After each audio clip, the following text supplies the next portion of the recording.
What up, Mike? How are you, man?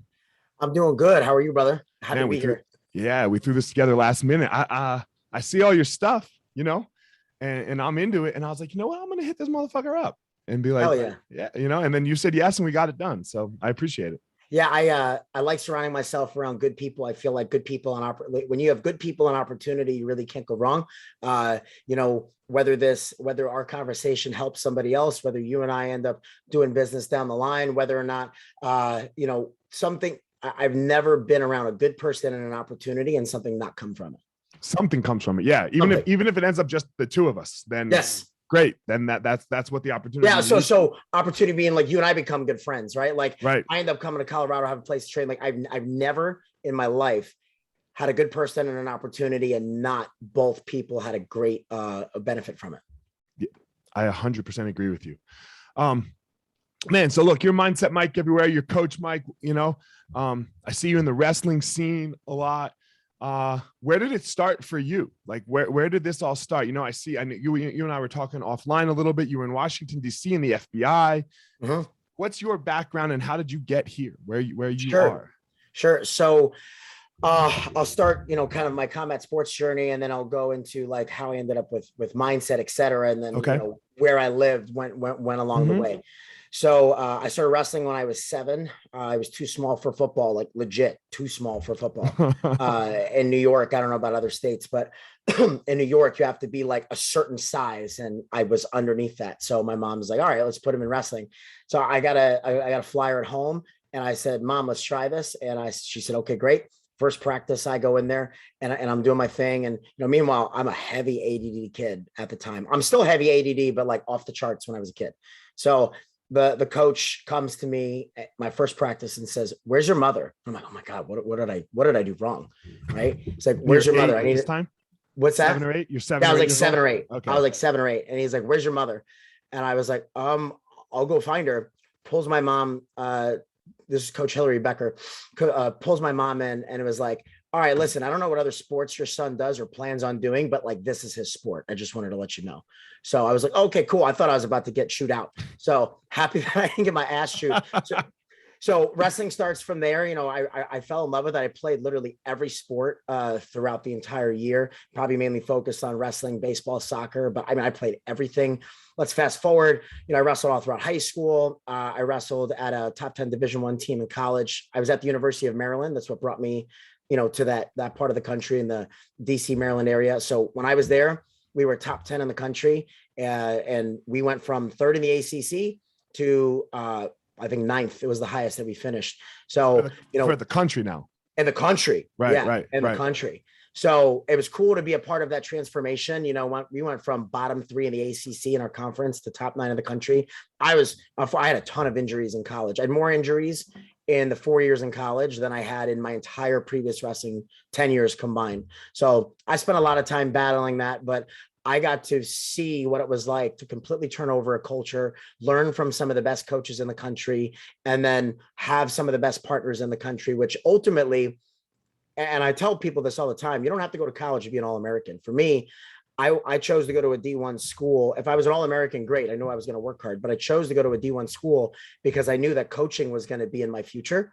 So if coaching was going to be in my future, then it made sense for me to go to a top tier institution and then gain as much as I could. So my purpose and why I went to college was mainly to be the best, learn to be the best wrestler that I can be and the best coach that I can be, because down the line, I knew that my life was going to involve coaching. So fast forward, left college, I graduated with a criminology degree, and within 6 months, I was working for the FBI in Washington, DC.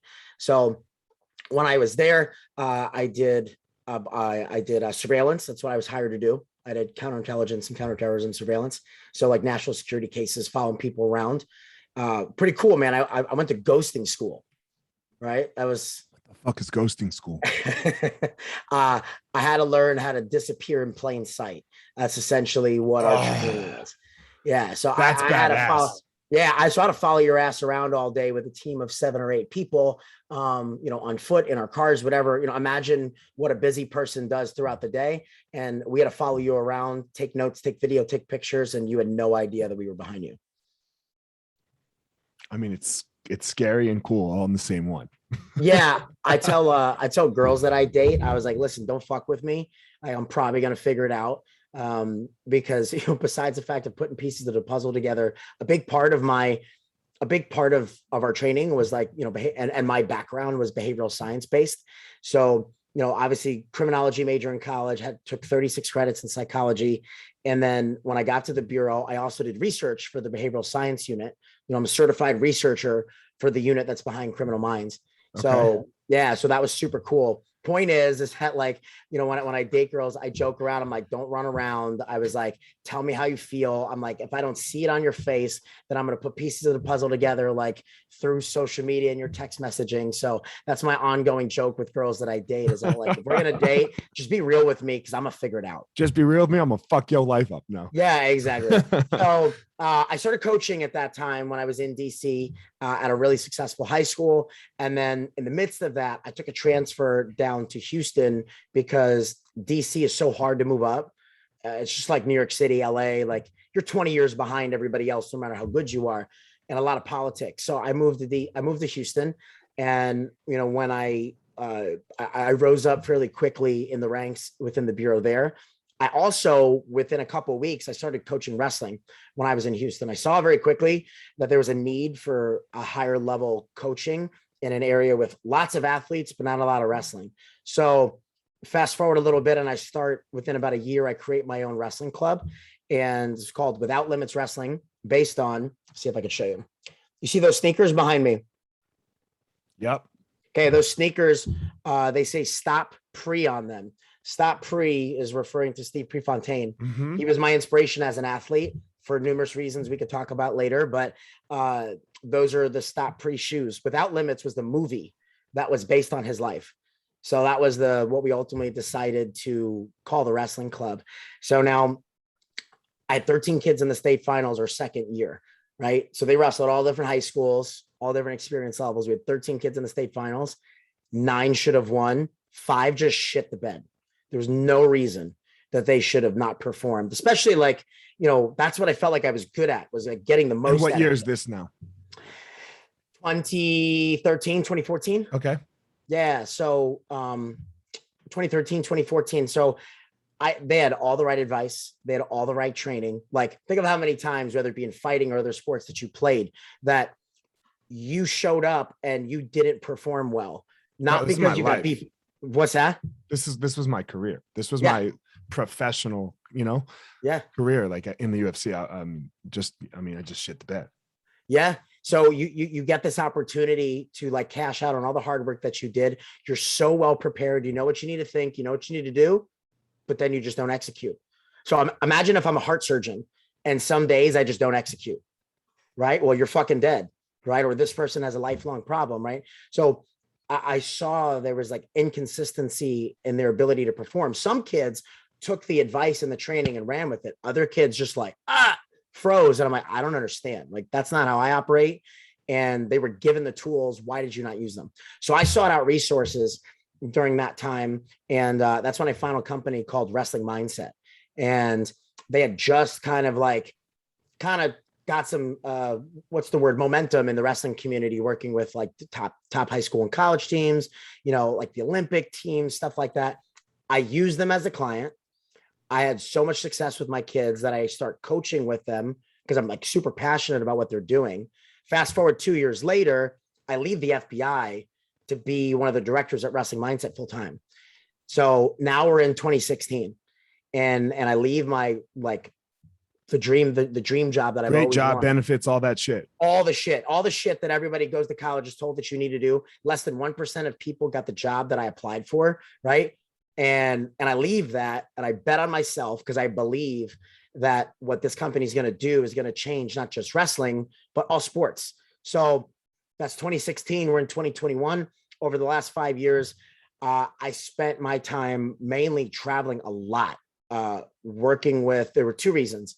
I speak at a lot of like conventions and clinics, and I go in person to work with a lot of top tier athletes, clients, and teams. So I committed when I left the Bureau. I was like, all right, I want to be the best guy in the country that does this. I don't just want to do this. Like, I want to be the best. I want to be, there's no guy in sports that everyone says like, oh, that's the guy for this, that's the guy for that. Like I wanted to be that guy. And the platform that I was given allowed me to not just utilize the curriculum and the training and the experience with our clients.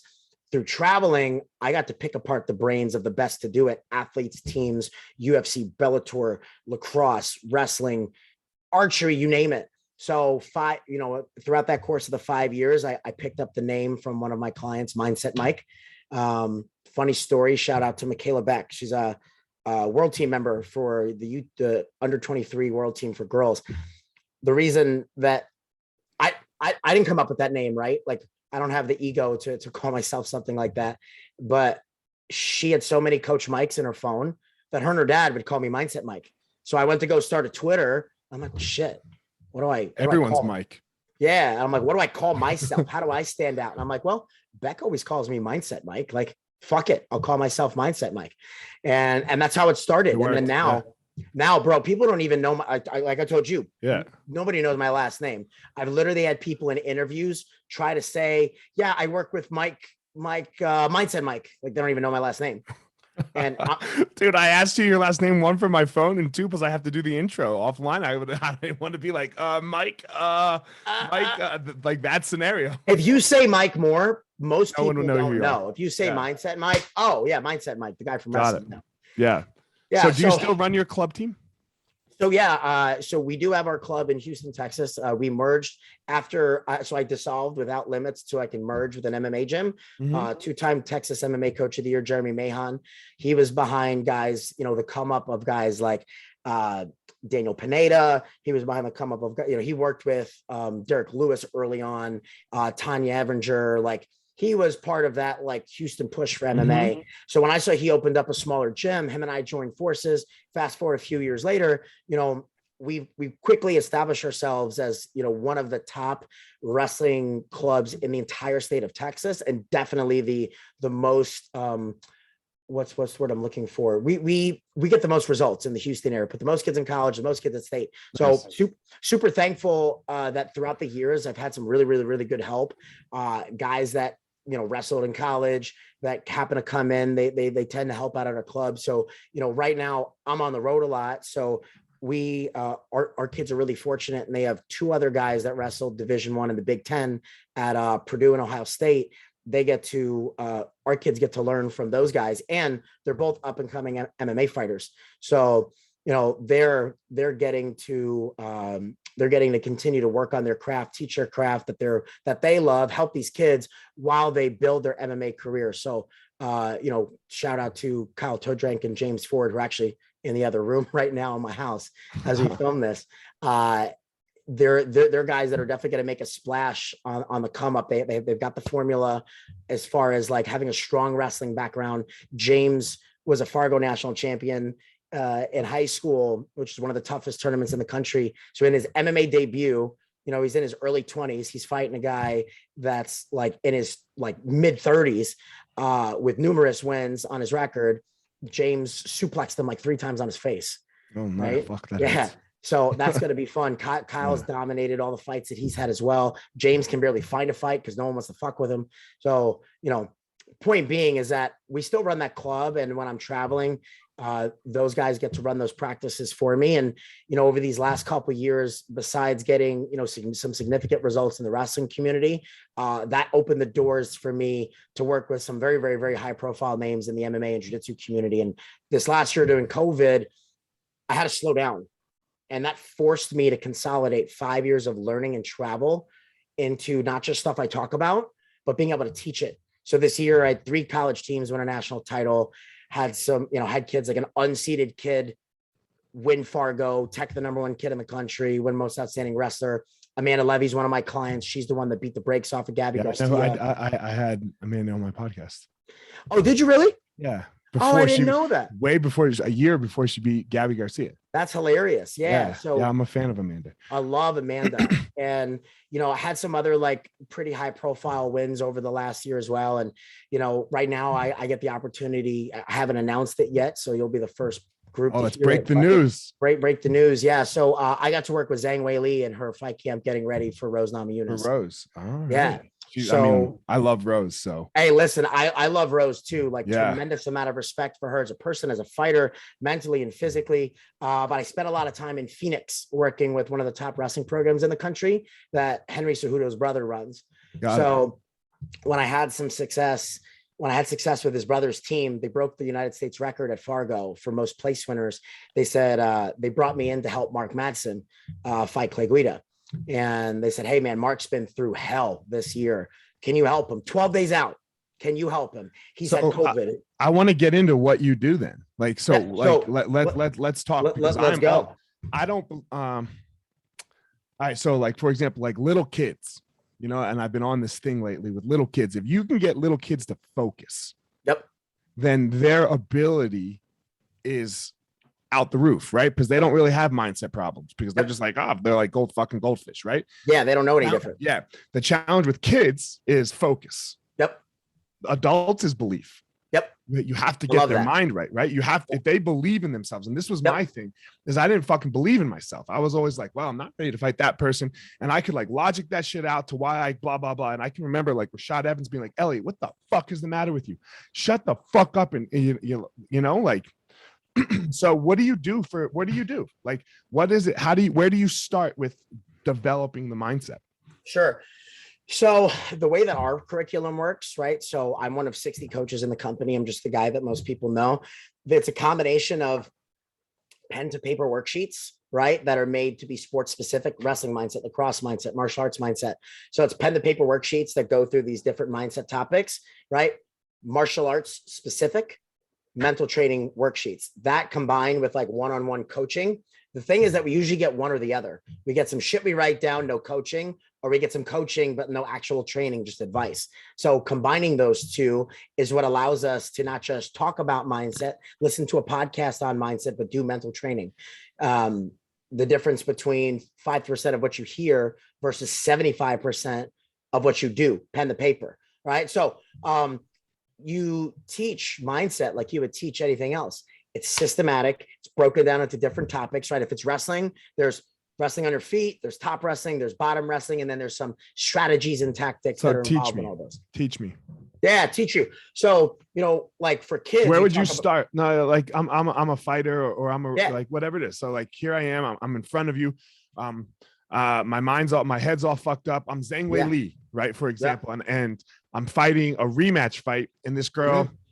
Like, look, we don't know who's really better between Zhang Wei Li and they didn't really fucking fight. Nobody really threw any strikes. Rose threw one kick, fight over. Right. How do you get that? How do you get Zhang's mind right?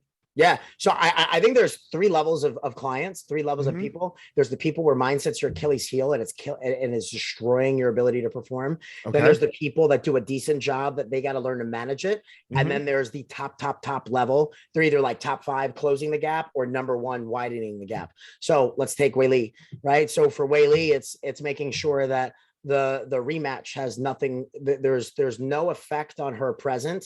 Her past has no effect on her present. We've let that go. Right. So that was simple. Took her 3 days and then she didn't give a shit. Right. So how do you let something go then? Like, for example, how do I let something because this is for just all humans in general, I think now is, and like, I hate the word trauma because I think it's just overused, but it does become trauma for people, right? Like something that happens to you in your past, it's nothing, maybe. It's an emotional injury. Yeah. It's an emotional injury. So how do you get past anything that happened to you in your past? So this is how I use it. You said you're in real estate, right? Sure, I do some real estate. Yeah. Well, there's a lot of money involved, right? Mm-hmm. So you wouldn't put money in things that you know would not give you a return or would make you lose money, right? That I know won't? No, fuck that. Yeah, you're like zero chance that this will help you. Yeah, no, we don't do that. Yeah, we don't do that, right? Well, why do we do that with our emotional energy? If you treat your emotional energy like money, and if you know for a fact that investing your energy and your time and your focus into X, Y, and Z will not only probably not give you a return, it will literally withdraw. Yeah, but Mike, I just can't stop thinking about it. You know, that last time I walked out on the mat, I just got fucking murked. I can't stop thinking about it. So that's your choice. There's no alien in the sky that's forcing you to do that. How do I make another choice? What's that? How do I help me make another choice? Sure. So think about it like this, like, if people try to deal with negative thoughts, right? you don't just like take a deep breath and then it's gone, right? So if we were just going to have like a reset, if I'm going to say like, hey, let's have a reset button, a pause button, something where you can have a physical gesture, pause, slows your thoughts and life down for a second, and then we're going to refocus on the right thing. Okay. Let's say it's a breakup, right? And you're really like struggling on this breakup. You can't just take a deep breath and like, okay, I'm over my girlfriend in 2 years, right? What happens is that like you have to win more moments, right? So like all of a sudden you feel triggered, pause, reset, and then put your thoughts where they need to go. Pause, reset, put your thoughts where you need to go. The more that you do that, you're now retraining the way that you think and feel and have control over those moments. What we lack is the ability to control those moments. So in a fight, you're trying to win a fight, that's 15 minutes. You're trying to win a round, it's 5 minutes. I'm just trying to win the next 15 seconds, right? So no matter what happens, good or bad, I'm resetting and refocusing. So when we're trying to get over something in the past, number one, realize that like you're investing money into something that you can't control or change. Okay. So if this was cash in your wallet, you were flushing hundreds down the toilet, you wouldn't do that. So realize that you have more power than you think. So unless you're mentally ill and we got to put you in a psych ward or put you on some severe medication, you have control. So I got to teach you those tools. There's a process that we teach, right? The process of how to manage your mind, understanding the thoughts that bring out your best and your worst, tools to stay in the moment. And then, okay, in a fight, this is great for kids. You were talking about kids. Just, we have to tell them what to focus on. We understand this conceptual idea of what to do in a fight and how to focus. But if you were, so you're in Colorado, right? Let's say I meet you in Colorado and we want to go to LA. You're going to drive west, but I have a GPS. You'll get there eventually. You might run out of gas. You don't know if you make a wrong turn until you're way too late. Shit, you might end up in another state and not even realize it because you're on a road for so long and you don't know the towns. I have a GPS. I have a turn-by-turn direction. I know where I'm going, and if I make a wrong turn, they want my microphone. I make a wrong turn, it reroutes me right back to where I need to be. Does that make sense? Yeah, it's so interesting because you said with kids, like, so I coach, like, look, I don't know shit about football. Well, I don't know shit about coaching football. Yep. But I coach my kid's flag football team because he's 8. And my youngest is a ridiculous. Everyone says this about their kids. My kid's an athlete. You know, Yep. Like he has an older brother that's been smashing him for years, and like he has a 10-pack. He's got that ass, you know, that athlete ass. Yeah, that athlete ass. That's so funny. That's so like, true. God damn, you little fucker. Where do you get that? He's just born with it, right? You're like, it's just genetic because all he eats is carbs. That's hilarious. So anyway, I'm coaching, and we were in a tight game. Like, this is the only tight game of the season. And every play on defense, like, you know, I had to be like, what's your job? What's your job? What's your job? And just remind them. Hey, right? So pause. Yeah. That's such good advice. So one of the things that I tell athletes, let's say an individual athlete, but especially in a team sport, how many guys are on a football field at one time? In this, normally 11 in an NFL. Okay, 11. Yeah. All right. So you see the Michael Phelps photo behind me, right? No. Phelps? Phelps. With the, yeah, I see him now. Yeah, got it. Go ahead. Yeah. So it's actually a pillow that I hung up. Okay. Secret. So the when you focus on here, I'm gonna see it. When you focus on the right things, Phelps, it's hard to do the wrong ones. The guy above him. When you focus on the wrong things, it's hard to do the right ones. Guy below him. So let's go back. So there's 11 guys on the field. Most of the time we're distracted, worrying about what might happen, what the other guys are doing, what just happened the last play, what might happen the next play. Are we going to convert? Are we going to move the chains? Joe, just do your job. Every play you have a job. Do your job. Do your job. Do your job. Listen, your job might even change. Your job's to block. And then all of a sudden your dude breaks through and now just do your job and then do your job and then just do your job. So in wrestling and MMA, what's your job? Your job is to have fun beating the shit out of somebody 15 seconds at a time. Give me your full effort. That's your job. Your job's not winning. You can't control winning, right? Just like you can't change the fact of what happened in your past. What you can do is focus on doing your job. I'm so going to use this. I have one of my students. She did not do well at her last tournament, and she's all mindset, just fucking shit the bed, like making physical mistakes that she was making 2 years ago that hadn't come up in 2 years. And like, I'm looking at it going, Aren't we over this? Right. But obviously you can see it. It's this, Well, so a big change. I love that 15 seconds. 100%, 15 seconds. So Jen Frey actually said that as prior to her fight for Ashley Yoder in her interview. She was talking about some of the training that we did and was talking about, she's like, I'm not trying to win the fight. I'm just trying to win the next exchange, 15 seconds at a time, 15 seconds at a time. And, she talks about that in her fight. And to talk about your kid that struggles with most people, what it ultimately comes down to be, it's a fear of losing or making mistakes. It's, I have to win versus I get to compete. I get to compete. I'm excited to be here versus I have to win. I'm stressed to not lose. All right, so let me ask you a question. So that didn't do it for me only, right? Because as athletes, as people, as everything, right? Like, for example, in the athlete thing, you wrap up so much of your identity. Yep. Right. You wrap up so much of your identity in this thing you're doing. So like, I get to compete. Like, that's really nice to say from my, like, it's really nice to say, but like, if I fucking lose, it's going to crush my life. So you don't have to feel that way. And I'll tell you why. Logically, like even a guy like you, I totally relate to what you're saying. Okay. So if you won, but fought like shit, would you be happy? Happier than if I lost, if then I fought great and lost. So most people would say the opposite, right? So I get what you're saying, right? If we chase a really good performance, the outcome usually takes care of itself. But here's where like I have to help unburden really good high-level athletes. You could fight your dick off for 15 minutes, and guess what? The judges see it the other way for whatever reason. That was my last fight. Yeah, but you have zero control over that. So is it fucked up? For sure. But you have zero control over that. Again, you're flushing money down the drain. You cannot control whether you win or lose. God, the universe, and those judges do, right? What you can control is how hard you fight, right? The attitude that you have, the ability to stay composed and being aggressive. So you surrender to what you cannot control because it's going to lose you emotional energy, money, right? You don't want to go broke. And you commit to focus on what you can control. Let me ask you a question, because this is how I like to approach, and you tell me what you think. Sure. With some of my athletes, like I stopped working with a bunch of people, and I only work with very select, only people that I can make a connection with. Yep. I like everyone to figure out who they are as a human being. Yep. Like, what does it mean to be you? Like, for example, when you go Elliot, right? Like, who's Elliot? Father, husband, teacher, student, fighter, survivor. So therefore, and I like to be like, say, what are those things? If an event happens in the world, any event, you name the event, let's just use father, name any event that could happen in the world, name it. Say that again. Name any event in the world that could make me not a father. That can make you not a father? Yeah. I mean, none, unless there's death. Yeah, but even if they die, who's their dad? Yeah, true. Yeah, true that. Yeah. Right? Like, so that father is unfuckable with. Yeah. And each I am now is unfuckable with. Like, if I lose a fight, I'm still a fucking fighter. Right? So 100%. that doesn't, like, I don't fight anymore. I mean, I fight with my wife. I haven't fucking won in 20 years. And yeah, I'm only defeated.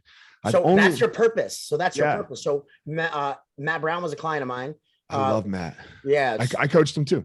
Yeah. So, when he was when he was down in Colorado. Yeah. So I started working with him right after Diego, in the midst of his move from Colorado to Ohio. Okay.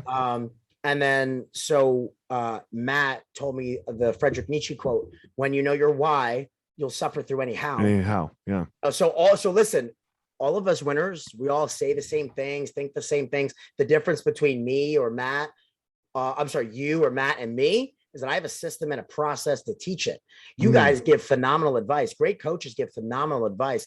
I just come in with a proven process where you have faith in my results. You have faith in the system. Plug a goal into a system, you get results. But what you're saying is true, because if you lack purpose, if you lack a why, you will not figure out how. When shit gets hard, okay, you'll fail. So whether it's in, and I like to say, if it's going to fuck with you, some people, right? Like, if the event is going to fuck with you, any event, if it fucks with you, you might have a problem because you're scared of like your whole life crumbling. Well, results will fuck with you. That's the problem. Results that you can't control will fuck with you. So when your identity is in winning and losing, you can't control that. You can't control it. Unstable. But when your identity is in making my family proud, when your identity is building a legacy, when your identity is, so I work with James Gallagher too. One of his purposes and his goals is, we're saying the same thing. Yeah. Sorry. I want to be the best. I want to be the biggest pay-per-view of all time. Not just I want to be a UFC champion, Bellator champion, things like that. I want to be the best, the biggest pay-per-view of all time, and I want to make my family proud. Right. So his things are bigger than winning, because whether or not he wins or loses this next fight against Patchy, his purpose and his goal still remains the same. Right. But more of the story is that, like, and Penn State wrestling will say this, the reason they wrestle is not to win, it's to glorify God with the gifts that they gave him. It's an absolute truth. As you say, unfuckwithable. Okay. So no matter whether they win or lose, right, it's the relationship with God that defines them. Your relationship with your family. I mean, so I have to ask you a question. Do you have to be a believer in God to be on that team? So no, there is an atheist on that team, but that atheist is now currently going to Sunday school, right? So my moral of the story is what happens is that they primarily recruit faith-based athletes because of what they focus on. Wrestling is not first. God is first, family second, school's like third, friends, wrestling, some fun shit they do with their friends. They are unburdened by results. So if wrestling is an opportunity to glorify God with the gifts that he gave you, then what that means is that, like, I have to perform to the best of my ability.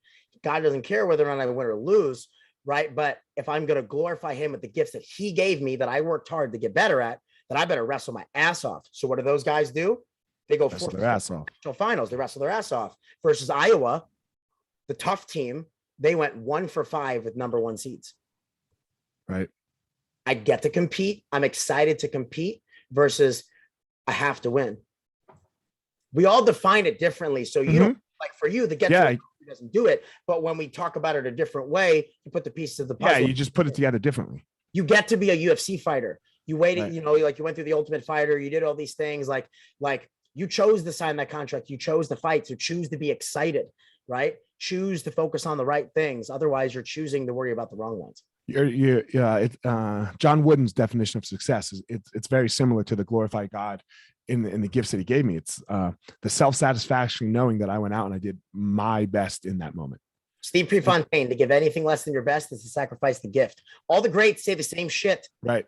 It's just a little bit different. It's just a little different. You don't have to be religious. You just need an unfuckwithable truth. Right. So, yeah, I mean, we are doing this, but yes. So I have with my athletes, I'm like, what are your IMs? Right. Like, and I make them write me in camp. What's that? I like that. What are my IMs? Not like, what's my purpose? What's my reason? Right. Why do you fight? Why do you wake up in the morning? Why do you go to school? What are my IMs? I am this, I am that. Yep. And in camp, they have to text me every morning. Every fucking morning. It starts with, and I'm like, look, you can't copy and paste that shit. Yep. I need it in a different order. Yep. So, like, it's kind of like your pen to paper thing, right? You have to write that shit down and fucking read it and put it through it. And it builds that mindset. Yep. So as you move through your career here, what are your goals with this whole mindset thing with your career? Where are you looking to go? Yeah. So, you know, I want to be the number 1 guy in the country, if not the world, ever to do this, right? There's guys that are in the space, but like, I want to be the guy that when you think mindset, particularly in combat sports, you come to me, if not sports in general, right? That's my ultimate goal. I want to be the best to ever do this. And like I said, I feel like I cracked some codes over the last year and a half. Having one of my teams that won a national title, they beat a team that won 9 years in a row. One of my other teams, they beat a team that's won 12 NCAA titles in lacrosse. They were losing by 1 with 15 seconds left, scored, then won in double overtime. Like, just so many stories like that made me realize, okay, you figured it out, but I'm like never complacent, right? So I'm still learning. Dominic Cruz said in an interview with Brandon Fitz, the announcer, he said, stay in the question, because when you get the answer, then it's the end. So keep asking, right? Like, have this, in one of the posts I made, have this insatiable desire for self-improvement. So back to your question, I want to be the best guy to ever do this. So I want to, and I know I'm on my way and I've done some good things, you know, to get a call from, you know, the camp for Patricky Pitbull, to get a call from, you know, captain when Mark Matson's 12 days from the biggest fight of his life, and then to win the way that he won, despite his wife having MS, you know, him getting COVID, all this sort of stuff. To get the call to help Wei Lee, not because she needed it, but like, let's take advantage of every opportunity. So I want to be that guy. I want to be a resource that gives, you know, a select group of people a competitive edge in their sport and in life. And, you know, that's my purpose, is to is to change people's lives using right now sports as the vehicle, and, you know, use my gift that I feel like I'm constantly trying to learn to help people achieve the dreams that they've always wanted. My athletic career didn't go the way that I wanted to, for numerous reasons relating to injuries and things like that. So my goal is to help as many people as I can achieve the things that they didn't think that they were able to do. We don't give a shit about the fights and the games we're supposed to win. Let's do the shit that we're not supposed to do. And then let's almost make it like, you know, a rinse and repeat process for Sports is just a microcosm of life. 100%. Sports is a vehicle for life. Yeah. Life is a vehicle for sports. Yep. So, I mean, I think I already know the answer to my final two questions here. I think we've answered them through, but I always like to ask them. Yeah. Look, I hit you up. I don't know when did I hit you up, Sunday or Monday or Saturday. I don't know when it was. And we scheduled this. Look, it's not gonna. You're not blowing up. I hate to tell you, right? Like, I don't know if you thought this was Joe Rogan calling. It's not, right. Like, you know, I have my listeners and people that download and yada yada, but this won't like blow your like shit up. And you're a busy dude, right? You're a busy dude. So why say yes? Like, why take the 45 minutes, hour out of your day to like jump on a podcast with something that may or may not help? Yeah. You know, I feel like I'm addicted to opportunity, and, you know, I feel like there's opportunity in everything. You know, there were times in my career I spoke to 4 people in a room. Mm-hmm. There's times I've spoken in front of Cale Sanderson and in front of some of the best people in there, whatever, to do it. I'm never going to say no to an opportunity, particularly like, you know, I've followed, like, we've been following each other for a minute. Sure. So I see the stuff that you post. I appreciate your content. Like, you're very raw in your character. I can relate a lot to the type of person that you are, you know, having the background of, like, you know, putting on the line, being a UFC fighter. Like, there's a lot of things about you that I could relate. I didn't know much about your podcast other than the things that, like, I've heard in the snippets you post. Sure. But I'm down with what you're about. So I like you said, you know, I think I'll tell you right now, I have 590 unread text messages right now. And yeah, so It's a lot. It's a lot. And that's just text. That's not like WhatsApp or like Instagram or anything Right. like that. So, but I make time for opportunities with good people. And I see you as like a good person doing good things. You know, you stand for good things. You still like are actively involved in coaching, which I am too. I don't have to coach. I choose to coach, right? You don't have to coach. You choose to coach. People are like, man, you're so busy. You got to be exhausted. How do you handle it? I'm like, I get to do this. I'm like, how can I complain that my plate is full when the goal was to eat? So, you know, point being is that you're very relatable to me. And I love the opportunity to have good, like-minded conversation. Because to be honest, in Texas, I don't have it a lot. I'm a New Yorker in a very complacent area. Right. It's very comfortable. It does. Yeah, that does. So complacency just doesn't fucking make sense to me. I can't grasp it. Even like you're successful, I'm successful. I just, and I don't want it for the money. I could give a rat's ass about it. Yeah. I just like charging. Like, I agree with you. I don't understand just staying where I am. Like, it blows my mind that anybody's like, all right, that's enough. There's a TEDx talk that I saw and I posted about. I talked about it on another podcast, and he quoted it. I said, you know, you got to have the mindset of a drug addict. Like, what you got is never enough. Mm-hmm. So it's not like be present in your moment, but never settle. You know, there's never enough. Like, you know, there's nothing should ever be enough. You should always want more, not in a greedy sense, but like in a constant.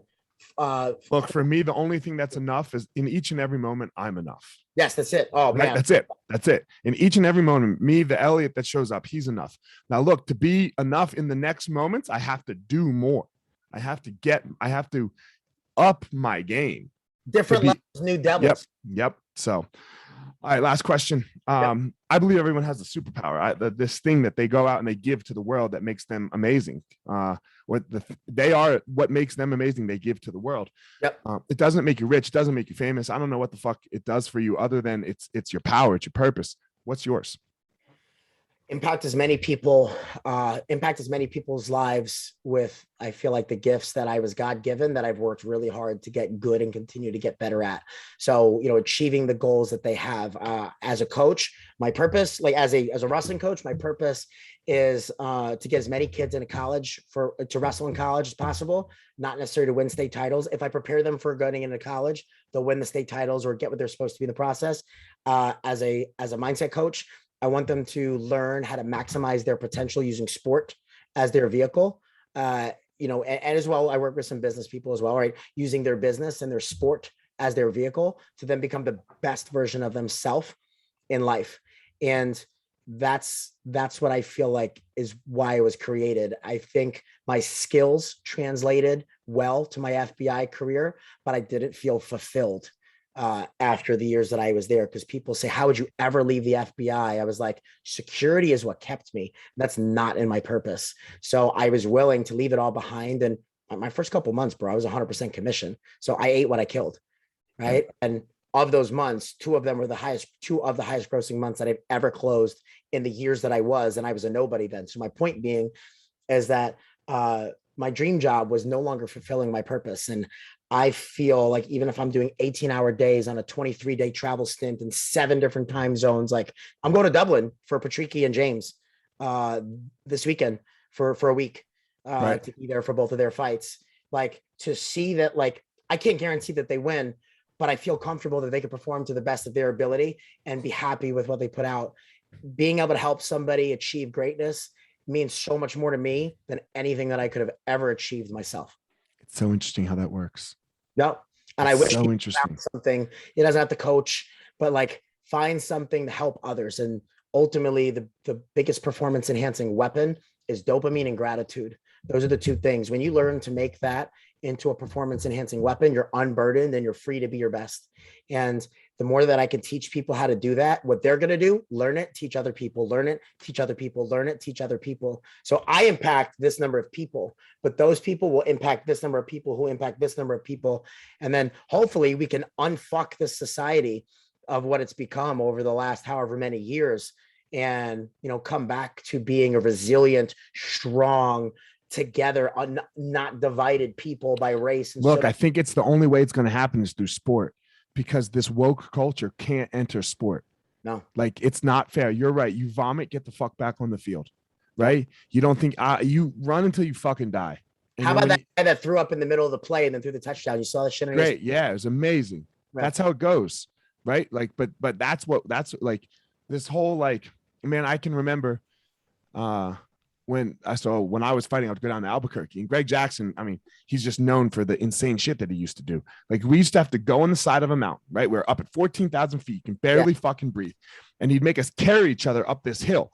And like literally to 3 feet over is your death. Like, if you fall, it's over. Yeah. And he was like, look, if you want to fight, you got to get good with death. Like, because it's like, if you're not good with death, then you won't go fight. Like, you won't fight to your ability. And like, that ain't woke. That ain't safe. That ain't fucking nothing. But that's what it takes. 100%. That's what it takes. So this whole culture, like, sport is going to be where we can be like, no, you're right. There's no such thing as fair playing time. There's no such thing as all of that shit. Get the fuck out of here. 100%. The problem that we have is that, like, athletes are not gaining the life skills that they used to in sport quite as easily, which is why our business is thriving. Right. Just don't be a pussy and be tough, figure it out. Well, that's not the case anymore. We have to intentionally teach these skills like confidence, relaxing under pressure. Don't be a pussy, figure it out doesn't work anymore. You have to go through this a different way. Yeah, you have to really have a system, which is really cool about what you're doing. Tell everyone where they can reach you, man, if they want to work with you, all that shit. So where can they find you? Sure. Easiest way to find me is on Instagram at mindset_Mike. Obviously, like, you can find me on Facebook. I'm maxed out on friends though, so I have to delete somebody every time I add. Instagram is the easiest place to find me at mindset_Mike. Wrestling Mindset is the company that I've had the privilege to grow with over the last however many years.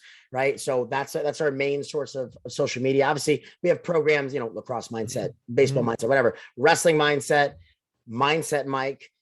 You can, if you DM me, I'm happy to talk about how I can help you as an individual, as a team. And there's 60 people behind me. I can't take everybody anymore. Right. What I can do is put you with the guys and the teams that I trust that work with over 4,000 athletes a year. So please help me help you, because if we're going to say that our sports are 90% mental, let's stop working 100% physically. Ooh, I like it. That was a good one. Mike, thanks for coming on, man. I appreciate it. Everyone, as always, don't go out in the world and try to be Mike. He's got his own unique power, his own unique skill set that he does in the world.